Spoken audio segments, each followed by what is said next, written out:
is the SmallmouthCrush podcast. If you're a hardcore angler, you've come to the right place. This is a weekly podcast that will interview some of the top smallmouth bass anglers in North America. Travis and his guest will discuss what it takes to consistently catch big smallmouth, and you'll get a glimpse inside the mind of a trophy smallmouth angler. And now, here's your host of the SmallmouthCrush podcast, Travis Manson. Yo, it's SmallmouthCrush. Welcome to the SmallmouthCrush podcast. We're getting close to the end of the season, but we are going to do a season 2. I got talked into it. I think you guys are going to really enjoy the whole concept for season 2. Although season 1, talking with some of the top smallmouth bass anglers in the country, learned so much, and I really appreciate everybody's support up to this point. A lot of good feedback. The guests have been great. The information has been intense and crazy. I've spent a lot of money off of a lot of these guys' suggestions over the last year, but we certainly do appreciate all the information they're giving up. We got a great guest lined up for tonight, but before we go there, let's talk about, of course, the Real Shot. You know, you can head on over there, get all your fishing equipment, even hunting equipment. Right now it's hunting season, not fishing season, although I'm still going to try to get out there as long as I can. But the Real Shot has everything a bass angler could want, a lot of top name brands, and a huge selection of baits.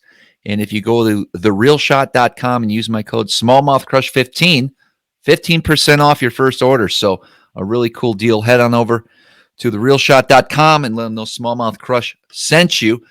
Our next guest has really caught my attention lately because he's always finishing either right where I'm at in weight or right below. Sometimes I beat him, sometimes he beats me. It's crazy.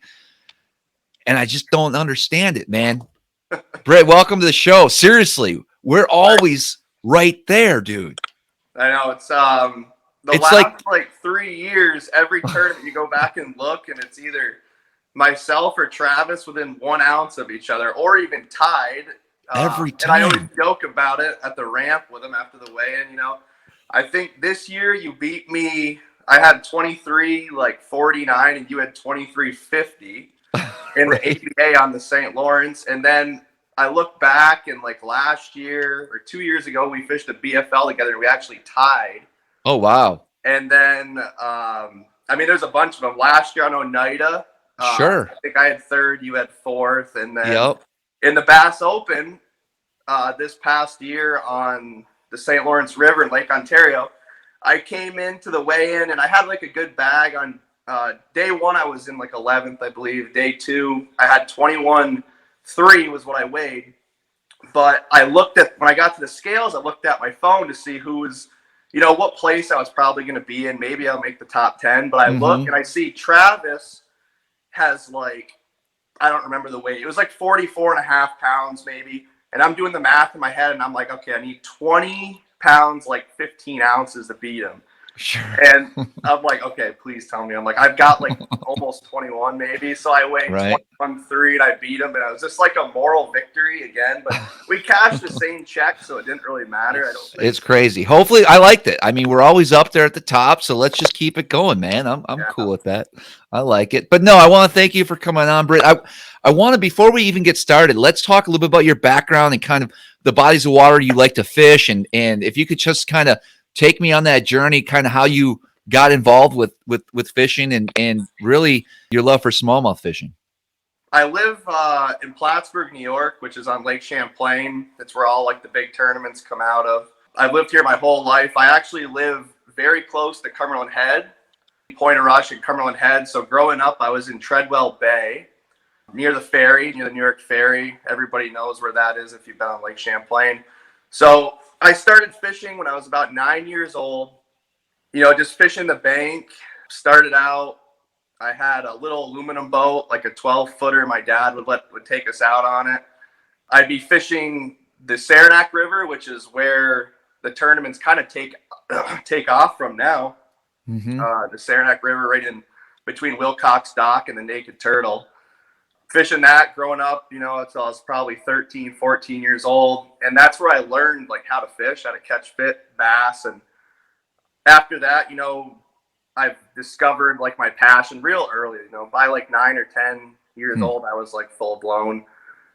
fishing every chance I got, over 100 days a year for sure. And it's still like that. But at such a young age, it's just crazy. With no social media. Right. Kids nowadays, it seems like social media is such a big deal. That's such a big part of it. But for me, I'm just like fishing. We take pictures with like a Kodak camera, the little paper ones, and that was I remember pictures. And mm-hmm. And I got to step back because I have a real influential part of my fishing is my cousin Ryan Lattenville. Okay. About the same age as me. I'm 28. He's 29. So we both got into fishing at the same time, and that was what instilled that drive to keep fishing. It wasn't like I was just by myself. We were together all the time fishing. So we both pushed each other. We've both made it up through the ranks about the same way. And, 14, 15 years old, they started a little club. Ryan and I fished club tournaments together, won a few Angler of the Years and that, which was like crazy to think back that we were like 15 years old, fishing against a bunch of guys, that have been fishing clubs for their whole life. So what really sparked your interest, when it comes to tournament fishing? What got me into tournament fishing to begin with, or fishing in general, was there was a 2002 FLW Tour series event on Lake Champlain. Mm-hmm. It was held, and the weigh-in was at the Walmart parking lot. So we had happened to just go down there and watch the weigh-in, and I didn't even know what bass fishing really was at the time. So I see these guys come in, they're weighing in their fish in front of a big crowd. They've got the tent set up. That's what pushed me to even start fishing. So I always had like the tournament scene under my, in the back of my mind, kind of. Yeah. It wasn't like I started fishing and I was fishing for a little while and then I heard about tournaments. I knew about them from the beginning. I started watching the Bassmasters. I remember the 2005 Classic. That was probably one of the first classics or events I ever watched. And then I remember the 2006 Classic, coming off the ferry, trying to get home to get on the computer. Right. To see who won the tournament, because we didn't have like cell phones or anything like that where you could just look and watch it live. Sure. I think actually back then they were doing the tournament where you could watch the weigh-ins live, or they would do like the full day at like 8 p.m. It wasn't even, there was no live, nothing. Right.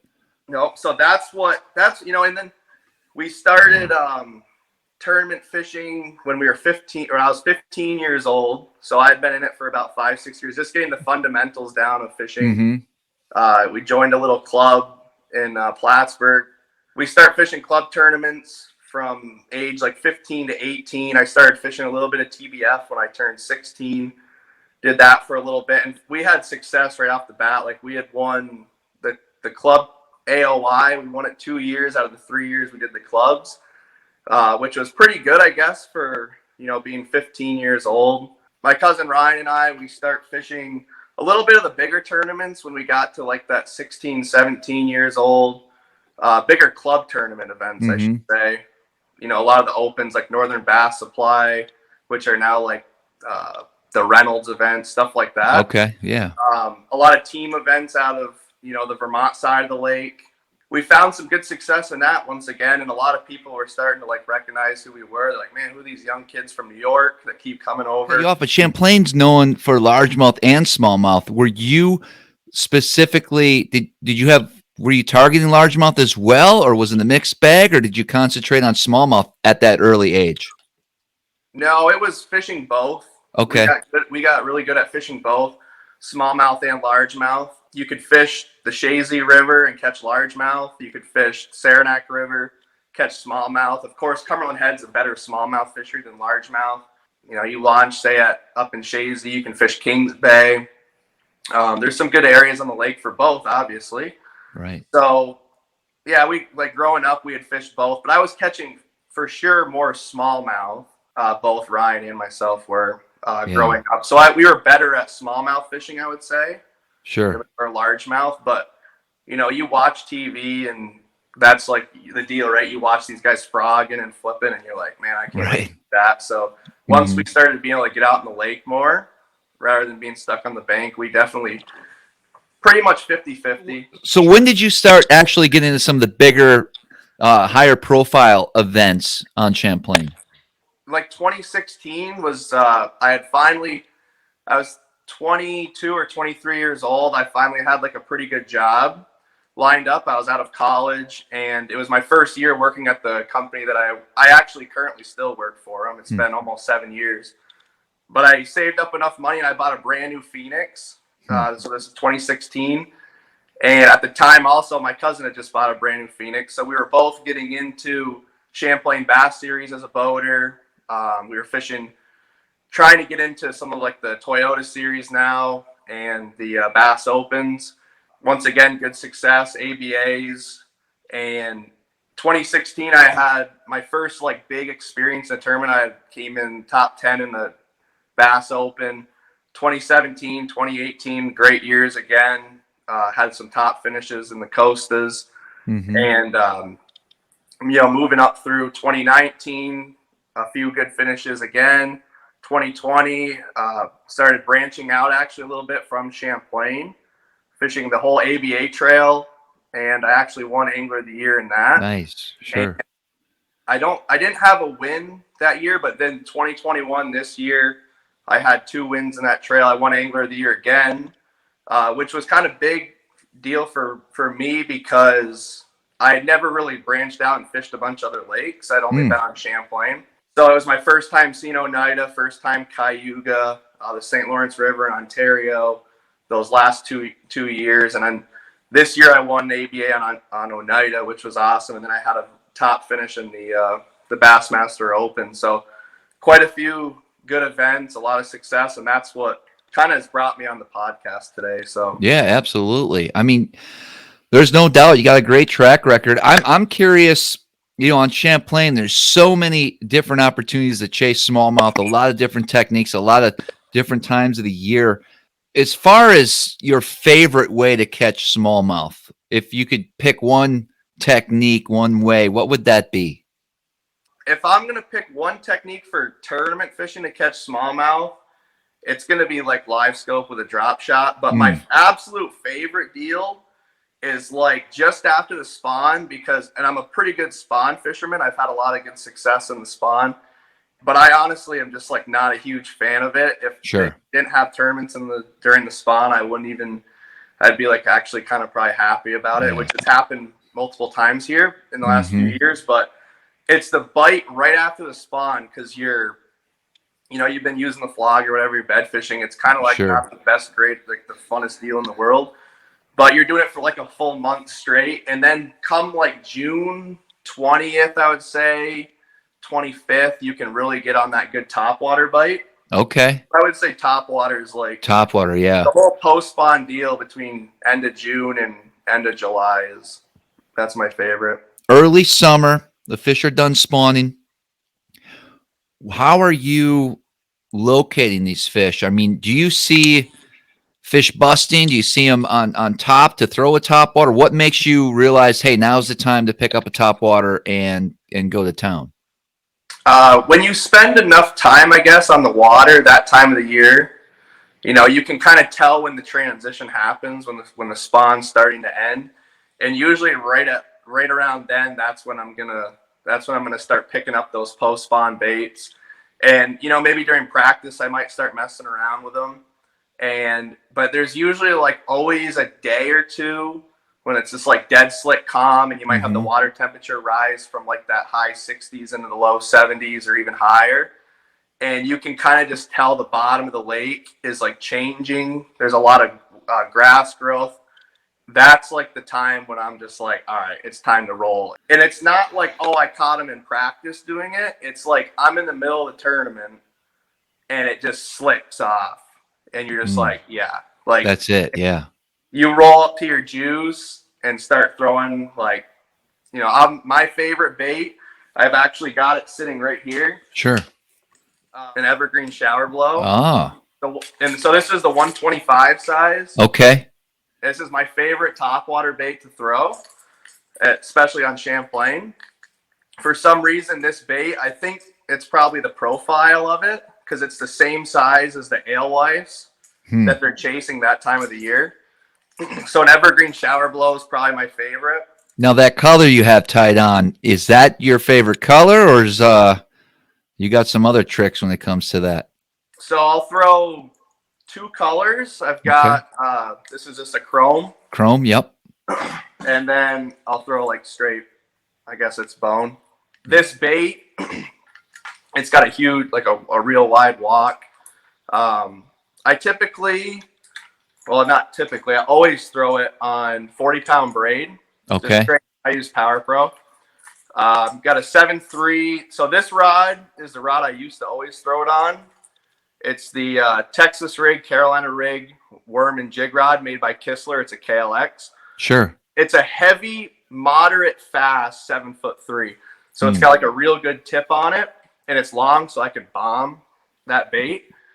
It's just like the rod that I used to exclusively use just on Topwater was this rod. I've got a big reel. This is a Quantum Smoke HD. The reel doesn't really matter as much. The rod, you know, you'll hear guys say, "Oh, I use like a 6.9 or whatever." But with a big Topwater bait like that, I like to be able to throw it, and I like a rod that can handle like a 1 ounce bait, like the shower blow. Right. But this year I started using. I have a buddy that built this rod actually for me. Oh wow! And it's the North Fork Composites. Yep.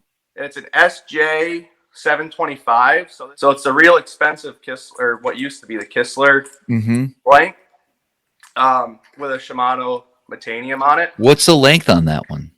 This one's a 7'2". 7.2. Okay. But both these rods have like a real limber tip, so it really allows me to walk that bait right. And it has a lot. They both have a lot of backbone in them. So when you hook one way out, you know, you can drive it home. Drive those hooks home. And there's other baits, you know, like I've got the Vixen. I like the Head and Spook, but those, you know, those few baits, that's like, it's really all you probably need. You don't need to like go crazy with a bunch of baits, but do you see a difference during low light or bright days when it comes to Topwater? Because I'm confused when it comes to that, because we've been told sunny days like a white, bone, darker days black. I have a lot of success in clear water throwing a darker color all the time. But then when I switch it up and throw like bone, I seem to get the same amount of bites. Like I have a hard time determining, or even if it makes a difference. What are your thoughts on color when it comes to Topwater? Yeah, I kind of agree with you. I keep my color selection, simple. And I mean, I'm out there, I'll throw it around, and there's some days, I guess, where the chrome one might outperform the bone, but it's probably the one that's in my hand like 70% of the time. I mean, I've caught them on chrome when it was cloudy. I've caught them when it was dead flat and bright sun.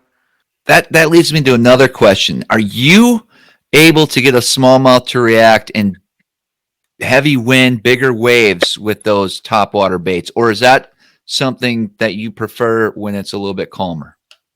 So I actually have like a full system on it. I'll throw the shower blow when it is calm. Like, don't get me wrong, it's great when it's calm, but typically when it's a little windy, like even up to a white cap chop, I'll throw that shower blow. And then when it's dead slick calm, I'll pick up this little guy right here. That's the Lucky Craft Sammy. Yep. This Topwater is probably the best smallmouth Topwater, in my opinion, out there, because it catches them when it's dead slick calm. It catches them when it's like when they kind of don't want to bite a Topwater, they'll still bite this little guy. It looks like that one's caught a few fish. Yeah, this one exactly I've had for a long time, probably 5 or 6 years. I really only throw it when it's a tournament. I have other ones that I'll use in practice. Sure. But you don't really lose them either. Like, even though there's a lot of pike on this lake, I don't seem to lose a lot of Topwaters. This Topwater, the Sammy, straight mono. That's all. That's what I use. I've got it on a 7-foot. It's a Kistler again. Yep. Crank rip and twitch, 7-footer. My buddy that built the other rods, he actually cut this one down 1 inch on for me. Sure. So it makes it a little bit easier to walk it. So it's got more of like a 6'9" rod handle with a 7-footer, because I like a little bit more length. And once again, just another reel. This is a Quantum Torp. Another reel that I can just bomb this bait out there. The Sammy I don't like the Sammy on braid. It just doesn't seem like it walks as well. You're overpowering it. I'm almost dragging it through the water. 10-pound mono is my deal. Like, wow. I won't throw 12. I won't throw 14. It walks the best on 10, in my opinion. Jeez. And then I got to take notes here. That's then, interesting, man. Like, and then all my top waters, I always put feather on the back. Sure. Yeah. Okay, so you just through experimentation and whatnot, you'll throw what size braid? 40, right? On the 40, shower blow. Yeah. And that seems to work the bait well, but when you get to the Sammy, and that, what size Sammy was that? That wasn't a 128, right? No, it was 100. I believe it's a 100. 100, yeah. 2 hooks. Yes, 2 hooks. 2 hooks, okay. Yeah. And I'm always replacing the hooks too. Like I'll run, I typically just use VMC, but I'll put new hooks on almost every day. Like for a tournament, I'll put them on before the tournament. You know, typically if I'll fish a hook for like a week and then I'll put new hooks on. I've got a bunch of them, and if you want to keep them hooked up, you got to have sharp hooks. Right. You're throwing that Sammy in your dead set, so you must have experimented. So if you go to 12 or 15, you don't feel like it's putting out the right, I guess, cadence or working through the water. I feel like it walks as well. Wow. Okay. I just feel like it doesn't get as much action, and I get more bites on 10-pound. Wow. Like I'll throw out 14 with it, and I can just tell. Like you get in a rhythm, with a certain bait. You can just be like, it's not right. Like almost right away. Like with one cast, you can kind of tell. How are you working that bait back to the boat? Is it pretty quick? Do you stop it at all? No, I'm typically constantly walking it at a quick, just back and forth, just like this to the water, about that fast. Like the shower blow, I'll work slower, or those big walking baits, like because they have such a wide walk that you can't just like overpower them, or it's just your line's gonna get wrapped around the hooks. It's gonna start doing weird stuff.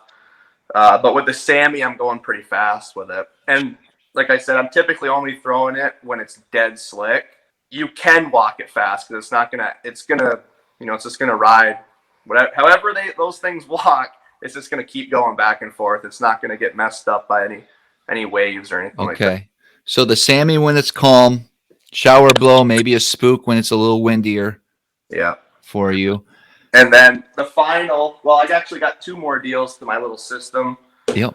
When it's a little bit rougher, even when it's calm, this is straight up a fluke style bait, weightless. You can throw this when there's 4-footers, right? And I keep it just below the surface. I've got a big 5/0 hook in it. That's what I like to throw, like a big EWG. Okay. For weight, and I just find like I catch the most with it. Like it's a good size hook for that bait. That's a caffeine shad. Caffeine shad, why I like that? I think it's got more salt in the plastic. So that tail it quivers. Like when you really start twitching it, it goes. I don't know. They just bite it. Yeah. The deal. I feel like that's the best one. And 10-pound line. This is Seagar Tatsu. Okay. And I've got a pretty long leader. So it's just a 6'8" megabass Arachi, or it's a Ronin. That's what it's called. That's my favorite rod for this technique. And I'm throwing it like a jerk bait, right? I'm snapping it real quick and I let it glide. Sure. Kind of sinks and I'm snapping it again. A size 30 Fluger spinning reel. I've got 10-pound green, just a dark braid, Power Pro. And this is a long leader. So like I just split my bail and I'm still pulling out line. Which way I gotta go? This way, this way. Yeah, right there. Yeah. So like I'm doing 3. Like I'll tie my knot, and I'm using an FG knot. I'll tie it and do like 3 or 4 handle rotations into my spool. So I want a big long leader, mainly for stretch. So because I'm throwing braid, right? So when they eat it right at the boat, I want to have a little bit of give in it. So this could be like a 20-foot. Probably leader. Once again, when it's calm or when it's rough, but I usually rotate between the Sammy, the shower blow, and that flute. And that's the same time of year post spawn. You're going to bring that out as well. Yeah. All 4 of them will be up. The last one I'm going to talk about. Those will be on my deck. Like when those suckers are on my deck, man, I'm probably fixing to catch a huge bag of those suckers. If those that got me excited on the deck, and then the final. bait is just a spy bait. So this is, again, a mega bass. This is the shaky head rod. It's a 7-footer. I always throw just a Dude Realis. The 80 is my favorite. 6-pound Tatsu. Long leader, again, like 20, even 30 feet. Okay. 6-pound Tatsu to 8-pound Power Pro. And again, I use Fluger reels. That's just the reel that I like. This is a Supreme XT. It's my favorite spinning reel that they make. And the spy bait, just when it's dead flat, you can even catch them when it's rough on it, like cloudy or sunny. They bite the best, of course, when it's sunny. But fish do what they want. You kind of can't get like closed-minded with them. You got to try all. So like I'll rotate all those baits around like in an hour or so, and I'll figure out what they're biting the best. Man, I learned a little bit here tonight for sure. I know the viewers appreciate this. I mean, those are techniques at any lake across the country when you have smallmouth that time of year post spawn. I don't care if you're New York or Minnesota.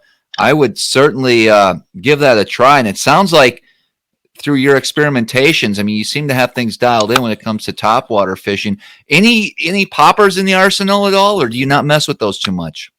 I don't throw them very much. No, I'm trying to cover water. Sure. Yep. Very rarely are they sitting on one deal, at least on Champlain. That's okay. You're trying to catch like fish that are roaming, wolf packing. I mean, you got to think they're the time of the year. It's hard to explain everything, you know, when you're not actually doing it. But these fish they're on an alewife spawn basically, like most of the time that I'm trying to catch these fish. So they're moving. They're big groups. Like I'll hook one, there'll be 6 giants with it, right? Oh, like, wow. And they're like, oh God, I'm about to bust them. But so I'm constantly moving. You know, trolling motors on 5 probably, just moving a mile an hour if it's, you know, or drifting with the wind, and to cover up, find those active big feeding ones. Do you find if you locate a pod of fish like the day before or whatnot, is that where you're going to start? And then do you get nervous if you don't catch them right away? Or how do you know when to leave? Like, let's say you were like, are they roaming that quick for you, or do they typically stay in that same zone? I'll have like a section, like a 5-mile section or so that I feel like is good. And I'll run like 5 deals, you know, 5, 6, 7 deals. And usually I'm going to run into them in there, but I've hardly ever just been like, dude, I got them lined up on top and it's going to be like lights out. It's always like the conditions line up and I just roll into it. But if I do, like if I find them, say the night before, right before a tournament, if I'm just out there messing around and I start catching them, sure, I'll go there and they're probably going to stay like around the area. Cause I'm targeting, like, I'm not just randomly fishing. I'm targeting basically post spawn areas, right? Some of these fish are even spawning probably, but I'm fishing 5, 6 feet of water out to like 12 to 14. Okay. And I'm finding like grass edges, especially where cabbage and milfoil mix. If you can find that, that's the deal. But even just gravel, I spend a lot of time graphing, and you can find that stuff in the spring. You find your sand to rock transitions, or even big boulders, like big rock piles. They'll school up on that, and so you kind of know the general area. But I don't just live on waypoints. Like I'll roll 100 yards off from something, and fish around, and because they're, like I said, they are roaming, but and that's what makes it so much fun, because you kind of like don't know what's about to happen with that type of fishing. You have a general idea, but you really have no idea. Uncertainty, what you're about to catch. Like you could catch 18 pounds, and you catch 22. Caught a lot of big bags doing that, and people think I'm catching them on beds. Like they're like, oh, he caught them on bed, and I'm just like, yeah, right. But in reality, like I might have had a few fish on beds, and then I got on something like post spawn throughout the day, and kind of almost lucked into them, I guess you could say. But how long do you feel confident that topwater bite will go on throughout the summer? I mean, is there always some type of topwater bite, or do you at some point really put those away? No, it'll go on. I typically, once the fish get deep, I'm like a deep water guy. Okay. Yeah. So once they get out deep good, like end of July, I'll start mixing in deep water stuff. But I always have to be like on the best pattern going. That's how you do well on this lake. You have to be like in front of the fish. So that's why I feel like that end of July period is where I kind of taper that bite kind of tapers off, but it's still there. It's there till October, in my opinion. You can blast them, but I'll start leaning off from it. But if the conditions get right and it's dead flat, and say, they're in a certain section of the lake is fishing really good, I'll be like, all right, I'm rolling, and I'll just go off the seat of my pants. Man, yeah, good stuff, Brett. I really appreciate it. I'd love to pick your brain a little bit more when it comes to smallmouth fishing, but we're actually going to take a quick break right now, and we'll be right back. You're listening to the Smallmouth Crush podcast. Don't rush out to the water just yet. We'll be right back after this break. Well, this portion of the Smallmouth Crush podcast / YouTube video is brought to you by Monster Bass. What is Monster Bass? It's a monthly subscription where they send you the best baits for the region that you fish in, and then they actually teach you how to use them. They got a lot of great information on their YouTube channel. But if you head on over to monsterbass.com, sign up. Don't forget to check out their online tackle store. They have a great selection of tungsten weights, worm weights, flipping weights, drop shot weights at some of the best prices you can find. So if you're into tungsten weights, which I know everybody is, and you want to find some at a great discount, really good price, good value, monsterbass.com. Use the code SAVE10 to help you out. Save $10 off your first purchase at monsterbass.com. We're back to the Smallmouth Crush podcast with your host, Travis Manson. Awesome information here. Topwater specialist. That's what I'm going to call you, man. You got some sneaky tricks. Can you give me some examples? I mean, in a tournament setting where you've been able to put some of these different baits and different approaches into action and bring in a good bag. Like basically what I've been talking about is like how it's a transition time of the year. It's fishing off the seat of your pants. So I actually had a tournament a few years ago. I think it was 3 years ago now. I had a certain section of the lake I was fishing, and I was catching them on beds. So I had like 18 pounds on beds, and it's tail end of the spawn. I think it was first day of end of June, maybe July 1st. I had just like I said, the very end of my spawning fish left, and I pulled up to my first bed, and I had a co-angler. His name's Ethan McMahon. You're probably going to hear a lot about him. He just came in second in the Bass Open on the St. Lawrence as a co. He's a really good fisherman. He was like 15 years old, and he fires out a spy bait off the back of my boat. It's dead flat calm. I think the air temp was 95 degrees that day, the day before the tournament, and then it was like 100 during the tournament. It got down to like 80 at night. Water temp went from 70 degrees all the way to 80 degrees in one day. Wow. And I'm like, oh my God. So anyway, I catch my first bed fish, and my co-angler Ethan fires out off with a spy bait, which is like probably the best bait you can throw that time of the year as a co-angler, right? He hooks up with an absolute giant, like first cast, and it's one of those ones where when it eats, it kind of like does like a shark deal, and it starts jumping away from us, away from the boat, and I'm like, God, he just hooked like a 5 behind me, right, on a spy bait. And I'm just bed fishing. So I'm like, and he loses it. And I'm like, oh, man. And wow. So that kind of like, I got me thinking a little bit. I'm like, okay. So I go over, and I'm up to like maybe got 18 pounds on beds. And I'm trolling in between bed fish. Like they're 100 yards away. He hooks up with a spy bait on like a 2-pounder. But it's way out there, and I'm trolling fast. And I'm like, all right, I'll just wait for you to get it in. So I pick up the Sammy on the front deck. Okay. I fire it out there and catch a 4 1/4, and I'm like a bonus fish. It's my biggest fish I got. Sure. So anyway, I run around again, and I kind of thought, I'm like, man, we should go back to where I caught that 4 1/4 on Sammy. Me and him pull up to that deal, and we had the biggest school of smallmouth I've ever seen on Lake Champlain. Oh wow! Like hundreds of 4-pounders on one deal, like just this.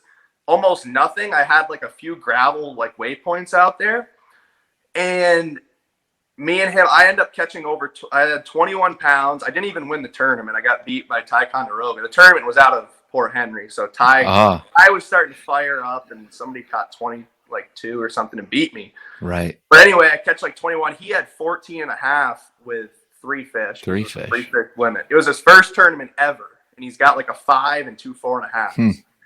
And I'm like, dude, it ain't going to be like this. Right. But we blistered them. And I think what the deal was there was a mayfly hatch. I'm pretty sure like that was what I was fishing, but I didn't realize it. And these smallmouth were coming up to the surface, and carp also. They were rolling on the surface. And that's what kind of like, I was like, man, what's going on out here? And I started chasing like the carp and throwing at the carp.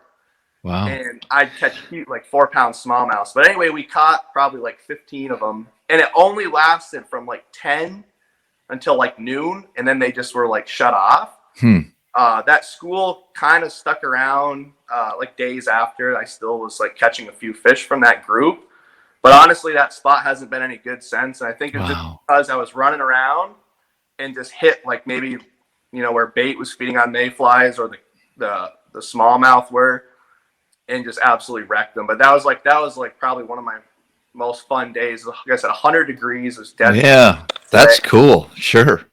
But I've won a few like tournaments doing that. This year I actually won the Champlain event out of the ABA out of Thai. I won like doing these techniques. So you made a long run. Yeah. So a lot of people from Plattsburgh run to Thai. You run the other way when you get the chance. I love it. To run down to Thai. Now everybody runs away from Thai. Do they? Yeah. So what are some other, favorite times of the year to target smallmouth? So we talked about the post spawn. If you could pick another technique or another way to catch them, what would that be? I love catching them all year. I'll catch them you can pretty much catch them 365 on this lake, even through the ice. But another deal that's kind of like unique for me is I don't hunt. So I just keep fishing. Right. And I catch them all the way until the lake freezes. So I was going to go over a little bit on how I catch them, through that late fall, which is pretty much winter when the water temp hits like 40 degrees. Okay. End of November, mid to end of November into basically January. That's like a great time. It's not like the most fun because it's freezing cold and like a lot of you kind of like are fed up with it by then. But for, when it's nice out, when it's 30 degrees, 35 degrees and it's sunny and calm, you're going. I'm one of the only guys out there on the lake. Right. Well, that's a bonus, right? There's no competition that time of year. So the winter fishing deal, I'm always fishing pretty deep. You can catch them a little shallow. Like you can catch them in 10 to 15 is probably about the shallowest I fish. I'm sure you can catch them in 5 feet of water, but I just kind of stick to the deeper stuff. My main deal is like 25 to 35, I would say. It starts out, I don't just go out in December and like find them. It's places where they're really starting to school up in November. So I'll find them typically and kind of just stick with that same, area of the lake. The fish hardly move that time of the year. Especially if you find them like mid-November, which, I'm in northern New York, so this would be probably about the same for like, Michigan, Wisconsin, maybe Wisconsin a little bit behind, but you're going to find them and you just got to stick with them. It'd be really tough if you went out in October and didn't fish again until December. You might have, without a lot of history, it would be kind of difficult. I'm going to go out, I'll fish, certain deals like rock to sand transition out deep. It'll be stuff that I've already kind of known that fish, like I said, that fish are on or around. And then I'm just graphing around. I might graph for like 6 hours straight, for example, until I find a little group of them. And then you can catch, they're stacked in like cordwood usually when you find them. And they'll take like a big area and they'll condense down into something like the size of your boat. So like waypoints are really important, especially even year to year. Like I have one waypoint I've had since probably like 2014 where I caught them out deep in the winter. and them suckers live on that waypoint. Like if your boat isn't spot locked on that thing, if you're 20 feet away or 40 feet away, you don't even get bit. And it's like the craziest deal. And then you get up and you idle over that dot, and there's 10 of them sitting there. You drop down and you can catch every single one of them basically. And it's like, where are these even coming from? Sometimes more than what you'll see on the graph, and you'll be like, man, I'm sitting right on top of that. Seems discouraging. Like if you don't know what to look for, hours of idling. But I guess it's putting your time in that time of year, and then having that history to go back to every year, I would assume. Yeah. Typically they winter in the same areas almost year to year. It's typically, you're not going to have something that's like, if you've got 10 spots that you found over a year, 2 or 3, typically 8 of those 10 are going to have fish on. Sure. Yeah. So what's the technique of choice that time of year? So I'll stick with mainly 3 techniques. The first thing that if I'm going to catch them, hopefully I'm going to catch them on this sucker. Yeah. Is a blade. This one specifically is the Bass Pro Shops. Yeah. Yeah. I'll put different hooks on it. I'll upgrade the trebles but the snap I keep the same. 15-pound fluoro and 7-foot rod. I like a 7-foot medium heavy. This one's a Texas rig, Carolina rig, Kistler again. I'm a fan of the Kistler bait cast. I'm a fan of the Mega Bass spinning rod. What size blade bait is that? 1/2 ounce, 5/8? Yeah, this is a 1/2 ounce. 1/2 ounce. This is the standard one I usually throw. I find with the blade, they're either on it or they're not. Like you'll drop it down on them, you'll see them on the graph, you'll hop it around a little bit. If they don't eat it in like probably 15 or 20 seconds, like they're probably not even going to eat it. I'll vary my my jig or my pull. I usually am just fishing vertical on them. Okay. So I'll sit there and I'll hop it. I would say I'll keep my rod tip close to the water, and I'll pull it up maybe like waist high or so. So what's that? Maybe like a 3-foot. I'll start with that. Sometimes they just want like a 6-inch little blip. And then you'll note they'll like swim away from your bait if you're pulling. Okay. Like you can kind of tell real quick what's going on with them.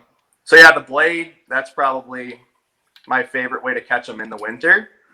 And then my other bait was going to be a Ned rig. So this is a Mega Bass whip snake. It's a 611. It's the same rod I drop shot with. This is a light action rod. Once again, a size 30 reel. I use on all my bait or all my spinning rod techniques. I'm not reeling through the water. I'll use red or the Vermilion Power Pro. Anything through the water, I'm going to use the green. I just like the straight up, the Z-Man TRD. Yeah. That's my deal. Beat that. With a little Outcast Ned rig head. It's the, the Perfect Ned, I think. 330 seconds is weight that I pretty much always throw. Like 90%, 95% of the time.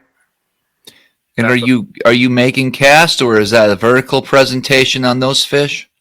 This one I'll make cast. So typically 20 foot or shallower, and I'll drag it. If I can't get them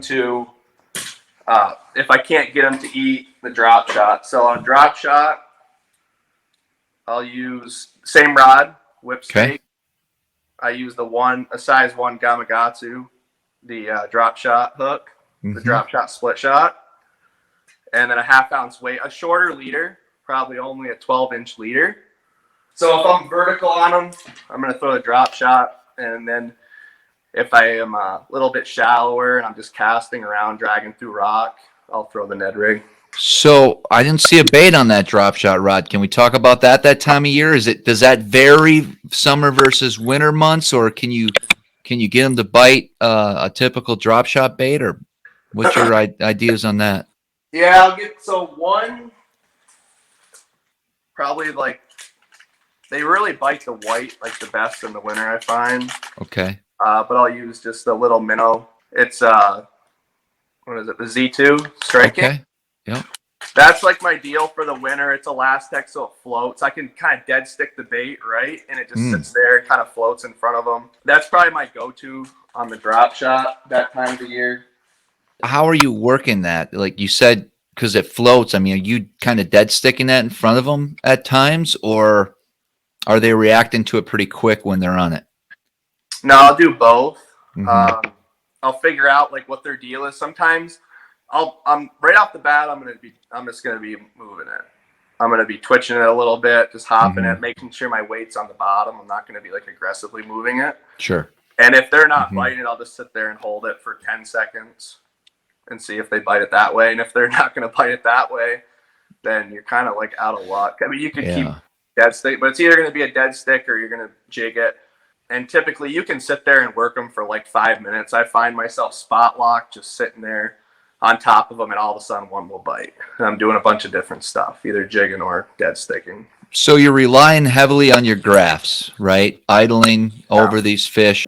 What are you looking for as far as areas that these fish might be holding? And then what are you looking for on your graph? Are you actually going to run over fish? Or are you looking at structure more than fish? Or what? How do you approach that? I would say I'm already going to probably know where the structure is because I've got so much time on the lake. But I'm going to be looking down scans, my main deal. Luckily for the viewers, I got a few pictures. Oh, sweet. That I printed out what I'm looking for. So you're going to see, this is like a cell phone photo. Here. You can see you can see some big boulders right here. Right. And this is like on a 20 to 30 foot deal here. And you can see them just stacked up there. Real close to the bottom, but not right on the bottom. Sometimes they're right on the bottom. Sometimes they're up like a foot. But you can see those suckers real good. And that's me idling over the top of them. Okay. If I see something like that, I'm about to blister them. Yeah. So right just there. Slightly suspended. That's my down scan. So I've got another one here. You can see the fish. Man, it's hard to do this when it's reversed. Yeah. There's like 4 of them right there, right? Big ones. These are big boulders. So they're always sitting in the summertime. You're going to see them on top of the rock, right? Sure. Yeah, absolutely. That's usually where they're going to sit. In the winter, they get down in those crevices like that, or where it turns just straight sand. That's where they like to sit. But you can see my 2D next to it. You can't even really tell if there's any fish there on the 2D. Yeah. But on down scan, they show up real well. I see that. So is that a Lowrance you're running at the console? Yes, that's I run Lowrance and Humminbird at the console, but my sonar, I'm typically just running Lowrance. They both have their advantages, but Lowrance is like my primary deal. So some guys might have a problem with the straight 2D that time of year. I mean, if you're not used to seeing those fish, they really do pop on that down scan. Yeah, correct. That's almost night and day. Like I said, I'll pull it back up again. You can't even almost tell if there's anything there. No. You can kind of tell, but it's there. It's real. You can really tell what's going on. How fast are you typically going to idle over that? 4 miles an hour. If I know that I'm pulling up on something where they're supposed to be, I'll just get my foot right off the hot foot and I'll idle 2 or 3 miles an hour, however fast it normally is. Okay, yeah. But you can graph them as fast as like 6 miles an hour. You know? Or, I mean, you can go faster, but they're not going to show up as good. But like I said, I'm normally like, I kind of know like whereabouts they're probably going to be. And then I've also got a few pictures of how they look on the Livescope.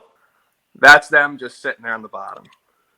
Out. I'm not sure how far out that is. That's 60 feet out. 60 feet or so from my boat is right here. Right. You can see how they're tightly, sitting there together. Right. Close to the bottom, not too far suspended up. They're not going to move. Like, you know how in the summertime, when you get near them, they're actually going to swim to you. They typically don't leave where they're sitting. Like, they'll just kind of, when you start pulling them, they're not going to come to the boat, and you're not going to. You can kind of get confused. Like, you can see walleye and smallmouth, and you're like, I don't know, like, what's what. I found that, especially since I started using Livescope, that you can chase walleye and they keep swimming. Like they don't like the boat, Okay. or they don't like the pinging. But typically, I get like 30 feet away from them, and they keep swimming away. That's like a telltale that they're going to be walleye. Do they ever hang out in the same areas that the smallmouth do during the wintertime? Yeah, I do find find them together. I've got a picture of how the walleye are going to stack up. Like if I'm idling and I idle over walleye, see how much farther up off the bottom they are. Okay. Yeah, that's on top of like a boulder. Yep. If I threw a waypoint on that and then went back to it, they'd probably be already gone. Like they'd swim 100 feet away. It seems like walleye are constantly swimming. So, and you can almost tell, like they're on that downscan picture. Yeah. How they're shaped. That them are walleye. And then the same way, I've got a picture of some walleye on Livescope. You can see how they're kind of stacked a little different than bass would be. They're a little bit higher up off the bottom, a few of them. And once again, I'll try to chase, like I'll chase them a little bit, and they'll just swim away from the boat. Right. But every once in a while, you'll catch them. Like they're hard to catch, but there's a lot of them out there, and especially Champlain. Growing up, man, I used to think there was like no walleye in this lake. Right. I'd catch like one a year, and now I'm seeing them like crazy on Livescope, and I've just learned that they hate the boat. What's the latest you fished in a bass boat on Champlain? Have you been out there in January? Yeah. Oh wow. This past year, I think I went like January 5th. That might have been the latest, but it's hard to do it because it's the wind. Like when it's rough and it's cold, like under 20 degrees is like not the greatest because your stuff's freezing up. Right. So if you get days that are like, in the 30s and it's in January and the ramps aren't like frozen and I feel like going, then you can make it happen. Yeah. So, I mean, I've heard guys like out there until the end of January. Some years, like they get a day or two when they go. But for me, typically it's around like New Year's is like probably the latest. And then honestly, you can go back out in like March and catch them on the same stuff. Okay. Sure. Like the same stuff. They live there all winter. Like I'll catch them there in November and I'll catch them there in April, and I'll go out there in April and you'll watch them leave. Like you'll go there one day, there's 30 of them on the graph, and then the next day there's 20. And then you go back 3 days later and there's like 10. And then you go back the next weekend and there's like 1. And it's like they just start flocking to either the rivers or the bank. They start pulling up, and if the water temp doesn't change, it's still like 35 degrees or whatever it is. Oh, wow. Okay. It's got to be the sunlight, I'm thinking. Yeah. They just know that it's time to start vacating. So like you'll get a good 2 or 3 weeks after ice out where you can catch them doing the same stuff. And then it just disappears and it doesn't come back until the fish start going out deep again, like after the spawn. Yeah, that makes sense. Wow, good stuff. I know we're running out of time. A lot of great information. You got me excited. This is like the time of year right now when we should start getting into that mode, Man. Yeah, I know you're like a guy like me where you like the blade. I know that. I do. It's such a fun bite, and I love hearing everyone's perspective on how they fish it. For me, I'm really that Bass Pro Shop blade bait's legit. I love it. Yeah, I've experimented a little bit with some of the Japanese ones. They're a little bit more expensive. Are you getting hung up a lot in the areas that you fish those, or can you get your baits back pretty good?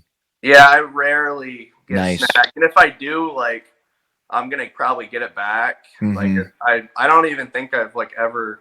Oh, wow. I probably broke off, like, 5 of them, honestly, my, like, whole life. I have a box of them that has, like, 30. Right.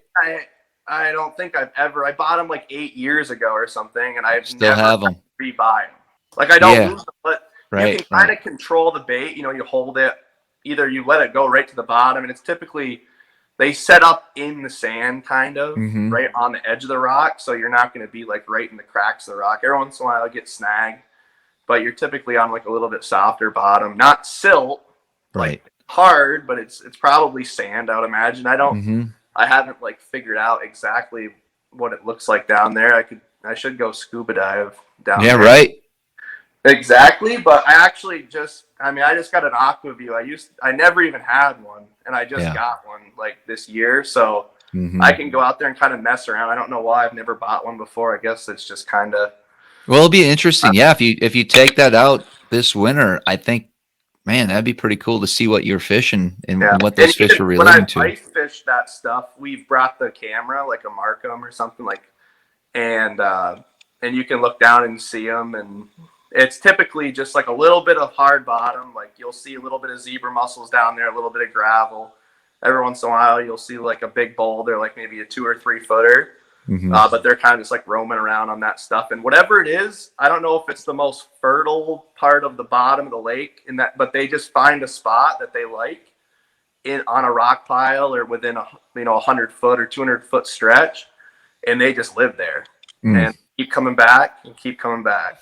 Right. Makes me want to get excited, get some blade baits out and head to town here. But before I let you go, I know we're running out of time. I ask every guest on here. First off, what's your biggest smallmouth you've ever caught? So I can give you my biggest on Champlain is 6 even. 6 even, okay. And this year in I think August 6th or something like that, I caught my biggest one ever on Lake. It was on Lake Ontario. It was a 6 pound or 6.72. 6.72. I got a picture of it. Let's see that. Oh wow. The whiter one. Which here we go. Whiter one is the one that's 6.72, and the other one with it is a 6. So I caught them off the same spot, back-to-back drops. Wow. And that was on Lake Ontario. Drop shotting?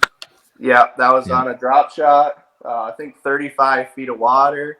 I idled over them. I saw 3 of them on the graph, and spun around and shut my engine off, dropped down. Yeah. And caught that. The first one was a 6.72, and then I'm like, gosh, you know how on Ontario they're usually the same size or so, like together. So there was like 3 or 4, I think, down there. Dang, yeah. And I caught one more, and I dropped back down and caught a 6, and I just put them both in the live well and had somebody. I found a boat out there and said, "Yo, can you take a picture for me?" Right? Why not, man? So that personal was a pretty best cool experience to have too. But I've had a few over 6 on Ontario. I think I've only had like 4 or 5 over 6, and I've had like 30 of them between 5.60 and like 5.80. Like there's a lot of those heavy 5s on Ontario. It's harder to catch a true 6+. It's much more difficult than what people think. I think. And you caught one on Champlain then? Yeah, I caught a 6. That's a 6 so, even. And that's huge for Champlain. I assume. Like, what would be? Isn't it hard to catch a 5+ pounder on Champlain? I mean, in my experience, I think it's almost rare, isn't it? Or maybe it's getting better now.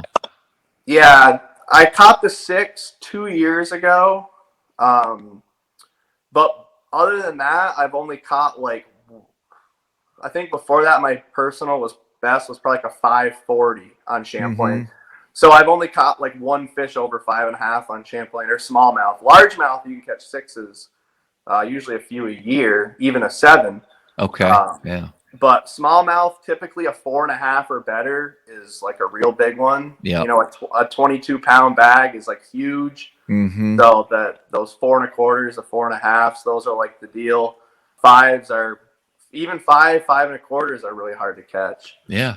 Well, my next question would be, if I could give you one bait for smallmouth for the whole season, what would that bait be? It's going to be a drop shot. Okay. That's a technique. And what's the bait? I'll do a flatworm. Flatworm. Yeah. I don't know how many guys, I don't know. Flatworm's like my deal. Is it? Yeah. I guess. And green pumpkin would be the color. Green pumpkin. But yeah, that would probably, if I'm going to pick one bait, yeah. I can throw that up shallow. I can throw it out in 40 feet of water. And it's like the best bait for summertime. Most of our tournaments are going to be, ended or beginning of June until October for smallmouth. So you're not fishing too much shallow stuff. That would have you It's gonna covered. be mainly, you're gonna be mainly fishing deeper stuff, and Mm-hmm. up shallow, I can still throw a drop shot around. No, that's a good call, man. That's totally that's something that you would expect. There's nothing wrong with the flatworm, especially one of my favorite techniques, drop shotting. That's something we didn't even cover. We definitely ran out of time. I know you talked about fishing deep and using your graphs and drop shotting. Awesome information, Brett. I got to ask you another. A lot of these anglers that are on here, the top smallmouth anglers out there. There's always something that separates them from other anglers, and whether it be their passion or their ability to find fish, or they're just consumed by smallmouth. What do you think makes you different when it comes to smallmouth fishing? I think with me, it's probably the same as like with a lot of the guys like that you've had on here, and just the guys that do really well, the guys that fish professionally. It's just time on the water. Understanding like what I'm doing on the water. I'm not just out there messing around usually. Mm-hmm. I'm always paying attention to details, conditions, equipment, like our boats. Most of the guys I'm sure that you've had on here, all their boats are rigged probably pretty similar. We all know how to run big water. We know how to fish in big water. We understand how fish act in big water, because in tournaments it's not always beautiful. Right. There's just a lot of in passion. I'm sure the guys that are on here, they've got a lot of passion for bass fishing, tournament fishing. Like you've got to be on your toes all the time. Mm-hmm. You can't just go out there and just expect to catch them. You've got to be making the right adjustments, and that's what these guys, and why they're so good, is they make those adjustments and they catch bigger than average fish because of it, and they're at the top of the leaderboard. So for me, electronics are a really big deal to me. I grew up without electronics for a while. I would say the first 10 years of my life, I didn't own, I didn't fish with any good graphs. And then my first graph was a Lowrance HDS-10 in 2014. And I just after that, man, I figured out the whole graphing deal, how to use my electronics.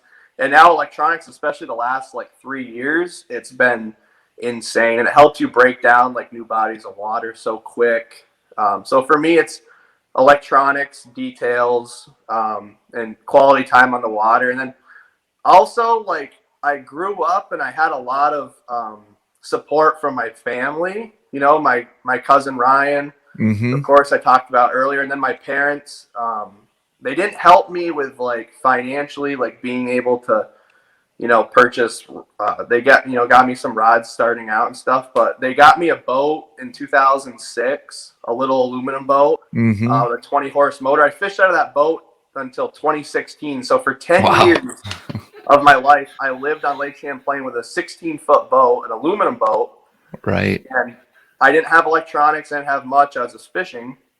And then I started investing when I started, working and buying better equipment, better electronics, Mm-hmm. and figuring that out. So my parents were a big support system for me. Always, making sure we were on the water, driving us to the Saranac River, dropping us off at the ramp, and letting us go out fish because we didn't have our license. Sure. So they just dump us off and then pick us up at the end of the day. And my mom and dad still come to most of the weigh-ins on Champlain. They love it. They come very cool. and support me. My mom puts up stuff on Facebook almost every event. Mm-hmm. She's my number one fan, that's for sure. So that was very Super important cool. growing up. Again, thank you so much for coming on. A lot of great information. You're always welcome back. I'd love to have you on a future live show at some point, and definitely want to talk to you a little bit more about some of that deep water graphing that you do, and a little bit of drop shot in the future. So, hey, thanks for having me. Awesome. And as always, guys, until next time, we'll see you on the water. Thanks so much for listening today. Make sure that you're subscribed to the show and follow us on Instagram at SmallmouthCrush. Also, the YouTube channel, SmallmouthCrush. And if you feel so inclined, please leave us a 5-star rating and comment with a review below. And as always, until next time, we'll see you on the water.